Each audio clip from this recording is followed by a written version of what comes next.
Friends, 8 ఏళ్ళ నుండి 9 ఏళ్ళ నుండి 10 ఏళ్ళ నుండి ఒక ఆవిడ పోరాడుతుంది దేని మీద? ఓఆర్ఎస్ స్కామ్ మీద.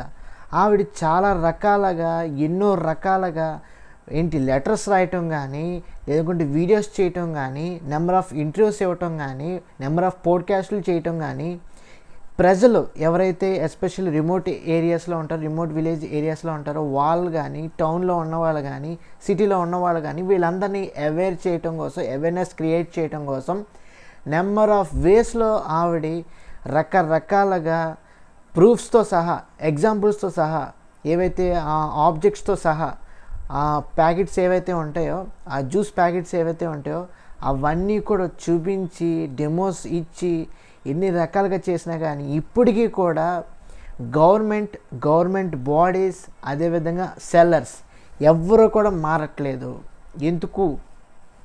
ఎందుకు ప్రజల్ని చంపడానిక, ప్రజల్ని బాగు చేయడానిక, ప్రజల్ని మెరుగుపరిచేలా అభివృద్ధి వైపు తీసుకెళ్ళడానిక, ఆరోగ్య దిశగా అయినా కానీ, ఆర్థిక దిశగా అయినా కానీ ఏమైపోతుంది ఈ సమాజం?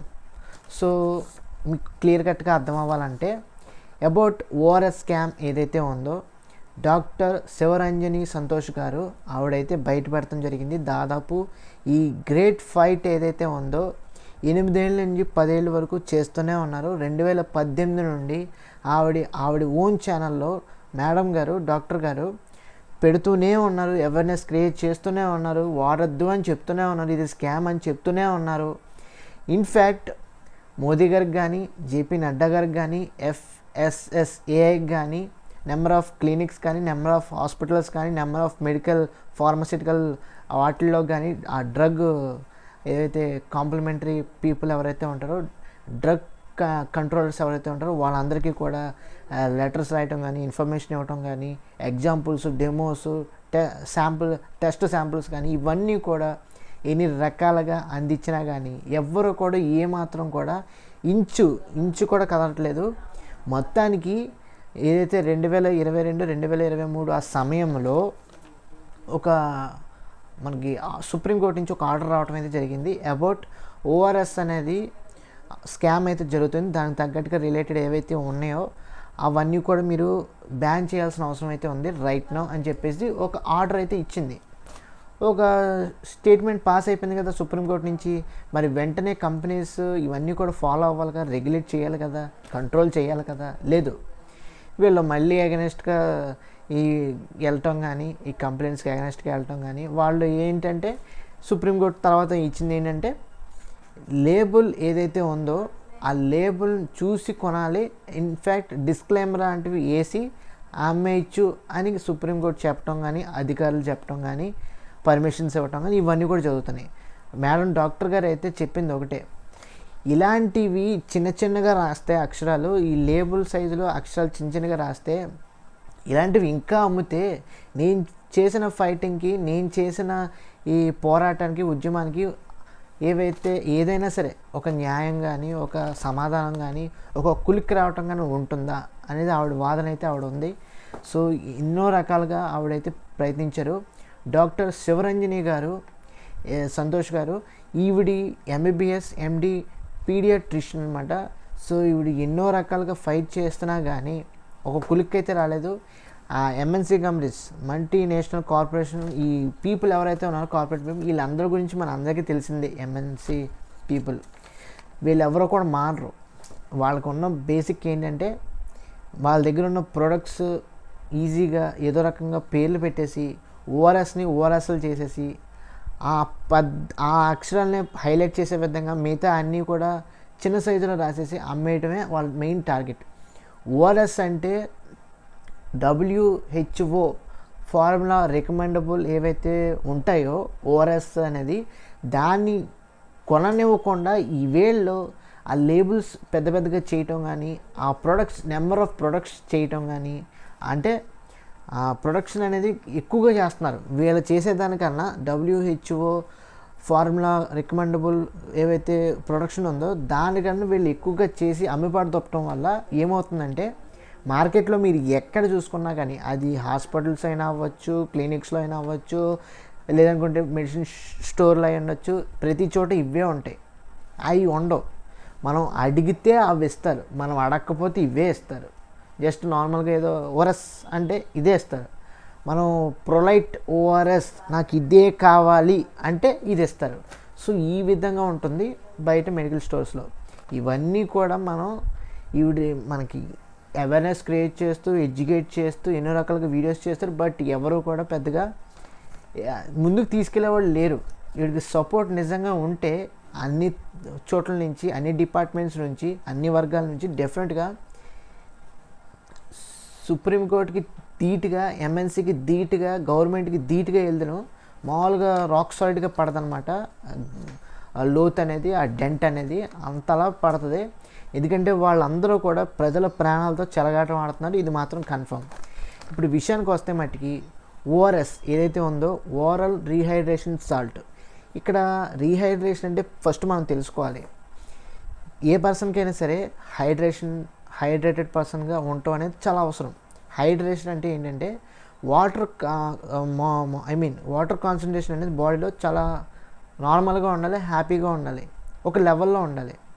సో అలా కాకుండా ఏదైనా కొంచెం డీహైడ్రేట్ అయితే, అంటే వాటర్ తగ్గిపోవటం కానీ, ఏదైనా అంటే వాటర్ లేదు, దాహంగా ఉంది, లేదనుకుంటే అసలు నీరే లేదనుకుంటే ఒంట్లో, అలాంటప్పుడు రీహైడ్రేట్ కోసం ఇలాంటి ఓఆర్ఎస్ లాంటివి మనం వాడుకుంటే చాలా బాగా ఉపయోగపడుతుంది. అప్పుడు హైడ్రేషన్గా ఉంటుంది. అంటే వాటర్ ఎక్కువ తాగితే మంచిదని చెప్తారు చూసారా బాడీకి, అలాగా హైడ్రేషన్ అనేది బాడీకి చాలా అవసరం. వాటర్ తాగితే ఎంత మంచిదో ఇలాంటి ఓఆర్ఎస్ తాగితే కూడా అంతే మంచిది. ఇది ఏ సమయంలో తాగాలి అంటే, ఎస్పెషల్లీ మీకు పిల్లలు చూసుకున్నట్లయితే వాళ్ళకి మోషన్స్ అయినా కానీ, కొంచెం అనీజీగా ఉన్నా కానీ, ఇంకేదైనా ప్రాబ్లమ్స్ ఉన్నా కానీ వాళ్ళకి తగ్గడానికి ఓఆర్ఎస్ లాంటివి ఇస్తూ ఉంటారు. వాళ్ళకి ఇన్స్టెంట్ గ్లూకోజ్ రావడం కానీ, ఇన్స్టెంట్ ఎనర్జీ రావడం కోసం వాడతారనమాట.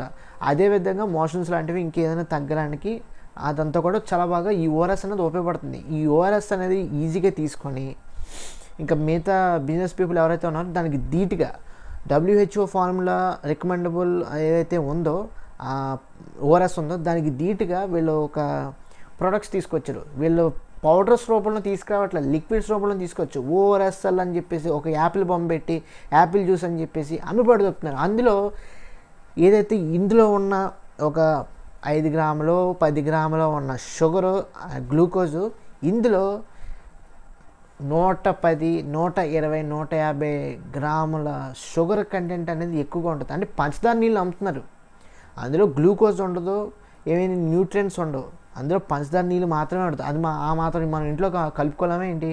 అయితే ఆ పంచదార నీళ్ళు అమ్మేయటం వల్ల ఏమవుతుందంటే వాళ్ళకి మోషన్స్ అనేవి పిల్లలకి ఓవర్గా అవుతాయి, హెల్త్ అనేది పాడవుతుంది. ఇన్ఫ్యాక్ట్ ఒక అమ్మాయి కూడా ఏదో ఒక రిమోట్ విలేజ్ ఏరియాలో ఇలాగే ఓఆర్ఎస్ఎల్ విపరీతంగా తాగటం వల్ల తగ్గుతుంది, అవన్నీ కూడా బెనిఫిట్ అవుతుంది అని చెప్పేసి ఓవర్గా ఫీడ్ చేయటం వల్ల, అంటే lack of awareness, lack of knowledge వల్ల కొంచెం ఆ పాప ఎక్కువ కన్జ్యూమ్ చేయటం వల్ల చనిపోయింది ఆ అమ్మాయి. చూడండి మరి, ఇలాంటి కేసెస్ అనేవి చాలా ఎక్కువగానే ఉన్నాయి. ఇవన్నీ కూడా అరికట్టడం కోసం మేడం గారు చాలా ఎక్కువగానే ఫైట్ చేశారు. చాలా ఎక్కువగానే నెంబర్ ఆఫ్ డిపార్ట్మెంట్స్తో కానీ, FSSAI లాంటివి, డ్రగ్ కంట్రోల్ లాంటి వాళ్ళకి, అదేవిధంగా మోదీ గారు కానీ, JP నడ్డా గారికి లెటర్స్ రాయటం కానీ ఇవన్నీ కూడా చేశారు. అయినా సరే ఏమాత్రం కూడా కొలిక్కైతే రావట్లేదు. మీకు తెలిసిందే, మల్టీనేషనల్ కంపెనీ వాళ్ళు ఈజీగా వాళ్ళు ఏదో ఒక లోటుబాట్లు చూసుకొని, సర్దుబాట్లు చూసుకొని, డబ్బు చూసుకొని అమ్మేస్తూ ఉంటారు, అదేవిధంగా అమ్ముతూనే ఉంటున్నారు. సో ఆవిడ బాధపడేది కూడా ఇదే. మీకు అవేర్నెస్ తీసుకురావడం నా బాధ్యత. ఈ ఏదైతే ఉందో అసలైన WHO ఫార్ములా రికమెండబుల్ ఏదైతే గ్లూకోజ్ ఉందో, ఆ ఓఆర్ఎస్ ఉందో అది తీసుకోండి, అది చదివి తీసుకోండి అని చెప్తున్నారు. ఇవి ఏవైతే ఉన్నాయో ఫేక్, ఈ కింద డిస్క్లైమర్ కూడా అక్కడ ఇప్పుడు సుప్రీంకోర్టు ఇవైతే ఇచ్చిందో ఒక ఆర్డరు, మీరు లేబుల్ మార్చుకుని అమ్మేసుకోవచ్చు అనే ఒక వాదన అయితే చేసింది. ఇది ఓఆర్ఎస్ కాదు, ఇంకేదైనా పేరు చెప్పి అమ్ముకోమని చెప్పేసి ఇచ్చింది. ఇచ్చినప్పుడు వీళ్ళు ఏం చేస్తున్నారంటే కింద దిస్ ఈజ్ నాట్ ఓఆర్ఎస్ అని చెప్పేసి, పైన ఓఆర్ఎస్ఎల్ అని చెప్పేసి అమ్మిపడుతున్నారు. అంటే చిన్న చిన్న అక్షరాలతో దిస్ ఈజ్ నాట్ ఓఆర్ఎస్ అని రాసి ఓఆర్ఎస్ఎల్ అసలైంది అని WHO ఫార్ములా రికమెండబుల్ లిక్విడ్ అని చెప్పేసి ఇలాగా పెద్ద పెద్ద అక్షరాలతో రాసి అమ్ముతున్నారు. ఇవన్నీ కూడా అవేర్నెస్ క్రియేట్ చేసే విధంగా, ఇవన్నీ కూడా కొనే విధంగా చేయకుండా ఉండటం కోసం మేడం 8 ఏళ్ళు 9 ఏళ్ళు 10 ఏళ్ళ పాటు చేస్తూనే ఉన్నారు గ్రేట్ ఫైట్ అనేది. ఆవిడకి ఒక సరైన కులిక్ అయితే రాలేదు, ఆవిడ ఇంకా డిస్సాటిస్ఫాక్షన్తోనే ఉంది మేడం. సో సరైన సాటిస్ఫాక్షన్ అయితే పర్ఫెక్ట్గా లేదు. సో ఇవన్నీ కూడా మారాలి, మార్పు తీసుకురావాలి. అందుకే మనం ఏదైనా వీడియోస్ చేసినా, మనం ఏదైనా ఇన్ఫర్మేషన్ చేసినా అది 10 మందికి 20 మందికి 30 మందికి రీచ్ అయితే ఎవరైతే వాళ్ళకి ఓఆర్ఎస్ఎల్ ఇప్పటికీ కొంటున్న వాళ్ళు ఉన్నారో వాళ్ళు కొనకుండా అసలైన ఓఆర్ఎస్ కొనుక్కొని హ్యాపీగా వాళ్ళ పిల్లల్ని కానీ వాళ్ళు కానీ కొంచెం ఆ గ్లూకోజ్ ఇచ్చుకుంటాం కానీ ఆ ఎనర్జీ తెచ్చుకుంటాం కానీ ఇవన్నీ కూడా ఉంటుందని చెప్పేసి మేడం అయినా కానీ మిగతా ఇన్ఫ్లుయెన్సర్స్ అయినా కానీ నేనైనా కానీ దీని మీద వీడియోస్ చేసేది ఏంటంటే అవేర్నెస్ క్రియేట్ చేయడం కోసమే, ఒక నాలెడ్జ్ ఇవ్వటం, ఒక ఎడ్యుకేట్ చేయటం విషయంలోనే మేమైతే వీడియోస్ చేస్తాం. సో అందుకే ఏంటంటే మీకు ప్రాపర్గా తెలుసుకోండి ఓఆర్ఎస్ ఏంటి, ఓఆర్ఎస్ఎల్ ఏంటి, అసలు యాపిల్ జ్యూస్ ఏంటి, ఆరెంజ్ జ్యూస్ ఏంటి, మెడికల్ షాప్లో ఎందుకు ఇంకా అమ్ముతున్నారు, ఇవన్నీ కూడా మీరు మెడికల్ షాప్ వాళ్ళు అడగటం కానీ మీరు ఆలోచించుకోవడం కానీ మీరు ఏం తీసుకోవాలో ఒక పర్ఫెక్ట్ ఆలోచనతో వెళ్ళటం కానీ ఇవన్నీ కూడా తెలుసుకోండి. ఇక్కడ మీకు ఇమేజెస్ కూడా ఉంటాయి, అసలు ఏంటి ఓఆర్ఎస్ అనేది ఒరిజినల్ ఏంటి, ఓఆర్ఎస్ అనేది ఫేక్ ఏంటి, ఇవన్నీ కూడా ఇమేజెస్ అయితే వస్తే దానికి తగ్గట్టుగా మీరు కొనుక్కొని షాప్లో అడిగి మరీ తీసుకొని మీరైతే పిల్లలకు పట్టించడం కానీ మీరు కానీ తాగటం అంటే చేయండి. ఆ నెగిటివిటీ, ఆ నెగిటివ్ ప్రొడక్ట్స్, నెగిటివ్ జ్యూసెస్ ఏవైతే ఉన్నాయో అవి తీసుకోవద్దు. ఆ షుగర్స్ వల్ల డ్యామేజ్ అనేది ఇంతకే ఒక కేసు గురించి ఎక్స్ప్లెయిన్ చేశాను, చనిపోవటం దాకా వెళ్ళిపోతుంది. సో ప్రాణాల మీద చెలగాటం ఆడుతున్నారు ఈ గవర్నమెంట్ పీపుల్ అయినా కానీ, ఈ మల్టీనేషనల్ కంపెనీ వాళ్ళైనా కానీ, ఈ మెడికల్ స్టోర్స్ అయినా కానీ. సో అది ఏముంది, డబ్బులు ఎక్కువ వస్తాయంటే ఎవరిని నమ్ముతారు, డబ్బులు ఎక్కువ రావాలి అంటే ప్రజలను ఏదో విధంగా ఇబ్బంది పెట్టాలంటే గవర్నమెంట్ కొనేయటం, లేదంటే గవర్నమెంట్కి లంచం ఇవ్వటం, లేదంటే వీళ్ళకి లంచం ఇవ్వటం, ఏదో ఒకటి జరుగుతూ ఉంటే గవర్నమెంట్ కూడా అదే విధంగా ముందుకు తీసుకెళ్ళటం. టెక్నికల్గా మాట్లాడుకున్నట్లయితే అసలు యాక్చువల్గా అయితే డ్రగ్ కంట్రోల్ దగ్గరికి వీళ్ళు వెళ్ళరు, కార్పొరేట్ ఏంటి ఎంఎన్సీ వాళ్ళు వెళ్ళరు. ఎందుకంటే వాళ్ళ ఎఫ్ఎస్ఎస్ఐ వాళ్ళ దగ్గరికి వెళ్తే ఏమవుతుందంటే వాళ్ళు ఏదన్నా ఒక పర్మిషన్ ఇచ్చేసి అమ్మేసుకుంటారు, వాళ్ళు లేబుల్ వేసుకుని అమ్మేస్తారు, అదే ఒరిజినల్ ఏమో స్టాండర్డ్ ఏమో అనుకుంటారు.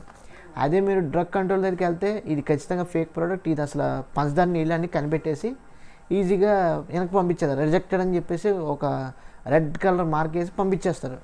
సో అలా చేయకుండా వీళ్ళు తెలివిగా ఏంటంటే ఆ లోగో, ఆ లేబుల్స్ ఇవన్నీ వేసుకొని బయట విపరీతంగా అమ్ముకుంటే డబ్బు. అదనమాట. జనాలు ఏముంది ఏం చూస్తారులే, మనకి ఇదంతా టైం వేస్ట్, ఎందుకు తెమలే బేరం కాదు అని చెప్పేసి కొనేసుకుని వెళ్ళిపోయే టైపు. సో ఇలాంటివన్నీ కూడా అరికట్టే విధంగా మనం అందుకే కదా ఆవిడ ఎడ్యుకేట్ చేసేది అందుకు. మీరు లేబుల్ చదవండి, చూసి కొనండి, ప్రతి అక్షరం చూడండి, చిన్న సైజు నుంచి పెద్ద అక్షరం వరకు చూడండి, చూసి కొనుక్కోండి అని చెప్పేది అందుకే. ఇవి ఒరిజినల్ ప్రొడక్ట్స్, ఇవి ఫేక్ ప్రొడక్ట్స్, ఒరిజినల్ తీసుకోండి, మీ పిల్లల ఆరోగ్యం బాగు చేసుకోండి అని చెప్పేది ఇందుకే, అంతమించి ఇంక చేసేది ఏం లేదు. ఇప్పటికీ కూడా మేడం డిస్సాటిస్ఫైడ్గా ఉన్నారంటే కేవలం సుప్రీంకోర్టు అయినా గవర్నమెంట్ అయినా సరైన ఏదైతే రూల్స్ రెగ్యులేషన్స్, ఈ టర్మ్స్ నార్మ్స్ ఏవైతే ఉన్నాయో ఇవి సరిగ్గా చేయకపోవటం వల్లే. అంటే కొన్ని వందల లక్షల ప్రాణాలు పోతేనే కానీ అవి కంప్లీట్గా బ్యాన్ చేయరు. ఆ కంపెనీనైనా కానీ, ఆ ప్రొడక్షన్ అయినా కానీ, ఆ సప్లై చైన్స్ని కానీ బ్లాక్ చేయరు. అది మనం ఏం చేయలేం. ఇప్పుడు మేడం ఒకరే, ఆవిడ ఎన్ని వీడియోలను చేయగలరు, ఎన్ని రకాలుగా మాట్లాడగలరు, ఒక వాయిస్తో మొత్తం దేశం అంతా మార్చేస్తానంటే అవదు కదా. మన వాయిస్ కూడా మన వంతు ఇవ్వగలిగితే ఆవిడకి తోడుగా డెఫినెట్గా చేంజ్ అనేది వస్తుంది. ఇండియాలో మార్పు రావాలంటే ఒకళ్ళ వల్ల అవ్వదు, ఒకళ్ళ వల్ల ఖచ్చితంగా అవ్వదు. ఆవిడ ఫస్ట్ అడిగేస్తే మిగతా వాళ్ళు కూడా ఆవిడకి తోడుగా వేస్తే డెఫినెట్గా ఇండియా చేంజ్ అవ్వుద్ది. మేడం అంటే మనం ఒక అడుగు వేస్తే డెఫినెట్గా ఇండియా చేంజ్ అవ్వుద్ది. దీనికి దిశగా మనం వెళ్తే డెఫినెట్గా మనం అనుకున్న రిజల్ట్ ఏదైతే ఉందో, ఓఆర్ఎస్ స్కామ్ అనేది బయట పడితే కనుక ఇంకా అందరికీ ప్రతి ఒక్కరికి మారుమూల లోపల్లో కూడా ఏదో విధంగా వెళ్ళగలిగితే తెలిస్తే ఫేక్ ఓఆర్ఎస్ఎల్ అనేది కొంటం మానేసి అసలైన ఓఆర్ఎస్ఎల్ కొనుక్కొని వాళ్ళు హ్యాపీగా వాళ్ళ పిల్లలకి ఆ ఓఆర్ఎస్ ఇవ్వటం వల్ల గ్లూకోజ్ అది వస్తుంది. ఇలాంటి పిల్లల చావులు అనేవి మనం చూడాల్సిన అవసరం లేదు, ఇబ్బంది పడాల్సిన అవసరం లేదు. ఎందుకంటే ఎవరు కూడా వాళ్ళ హెల్త్ గురించి పట్టించుకోరు. కార్పొరేట్ కంపెనీస్ అయినా, గవర్నమెంట్ అయినా, ఈ మెడికల్ స్టోర్స్ వాళ్ళైనా. కేవలం లాభం, డబ్బు, వాళ్ళ యొక్క ఎదుగుదల ఇవి తప్ప ఇంకేమీ చూసుకోరు. సో ప్రతి ఒక్కరికి నేను చెప్పాలనుకుంటుంది ఒకటే, ఈ వీడియోని మీకు వీలైనంత వరకు లైక్ చేయండి, ప్రతి ఒక్కరికి షేర్ చేయడానికి అయితే ప్రయత్నించండి. ఎందుకంటే ప్రతి ఒక్కరికి తెలియాలి, తెలిసి తీరాల్సిందే. సో తెలిస్తే కనుక డెఫినెట్గా ప్రతి ఒక్కరికి ఉపయోగపడుతుంది, అందరూ ఎడ్యుకేట్ అవుతారు, అందరికీ నాలెడ్జ్ వస్తుంది, అందరూ అవేర్నెస్ అవుతారు. సో దట్ ప్రతి ఒక్కళ్ళు ఏం కొనాలి ఏం కొనకూడదు అనేది ఒక క్లియర్ కట్ ఐడియా అయితే వస్తుంది. మేడం డాక్టర్ శివరంజని గారు సంతోష్ గారు ఎవరైతే ఆవిడ ఎంబీబీఎస్ డాక్టర్ గారు ఉన్నారో, మేడం గారికి ఒక ఊరట కల్పించినట్టు అవుతుంది మన తరపున. అంతమించి నేను చెప్పాలనుకున్నది ఏం కాదు. సో ఈ వీడియో మీకు ఇన్ఫర్మేటివ్గా, యూస్ఫుల్గా, వర్తిగా అనిపించింది అనుకుంటున్నాను. నా ఇన్ఫర్మేషన్ నచ్చినట్లయితే, నా వీడియో నచ్చినట్లయితే తప్పకుండా లైక్ చేయండి, మీ ఫ్రెండ్స్ అందరికీ షేర్ చేయండి, తప్పకుండా సబ్స్క్రైబ్ చేసుకోండి. Thanks for watching. See you again. Bye bye. కొంచెం అవేర్నెస్ అయితే, భద్రత అయితే, జాగ్రత్త అయితే మెయింటైన్ చేయండి. Thank you.